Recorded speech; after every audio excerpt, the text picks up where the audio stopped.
Hi guys, thanks for tuning in to another video episode on ForgottenWeapons.com. I'm Ian, and today we're at the Scottsdale Gun Club, and we're taking a look at some cool guns here. We really appreciate them letting us use their facilities. And specifically, the pistol we have today is an extremely rare, although it may not look like it at first glance, semi-auto revolver.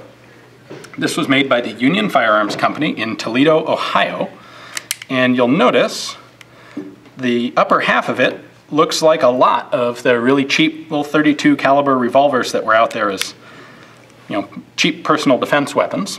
But the bottom of it looks pretty funky. And the reason is, this is a self-cocking revolver, mechanically quite similar to the Webley-Fosbery. As I mentioned, these were made in Ohio.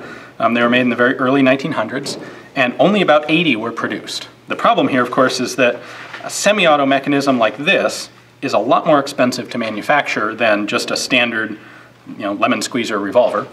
And yet that's the market that Union Firearms was competing with on this model. So commercially, really didn't work out for them at all. And as a result, very, very few were made, and they're extremely rare and expensive today. So this is chambered in .32, Smith & Wesson, short. It has a top break design and a star extractor, so 5-shot cylinder. And we can see there are a couple mechanism points here. You can see this pawl down at the bottom. That runs in these ratchets in the cylinder, and that's what, as this goes forward and backward, it turns the cylinder. One of the interesting points on the Webley-Fosbery, there's a latch on the top of the cylinder to keep it indexed in the correct position when the revolver is broken open. Well, on the Union here, they skip that by instead making this pin spring-loaded, so that if you close the revolver with the cylinder, with the grooves not lining up with this pin, you can see the pin is spring-loaded. So what happens is it just pushes the pin down until you manually index the cylinder into the correct position.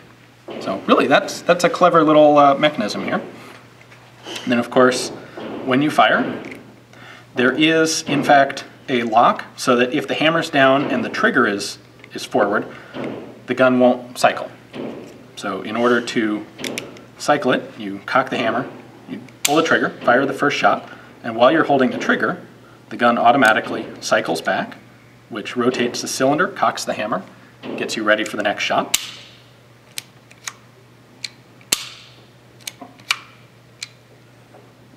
Really a neat little design. Unfortunately, they just chose the wrong market to try and bring this into, and only did about 80 before the whole thing went under. Now, thanks for watching, guys. Hope you've enjoyed it. Tune back into ForgottenWeapons.com for more interesting firearms.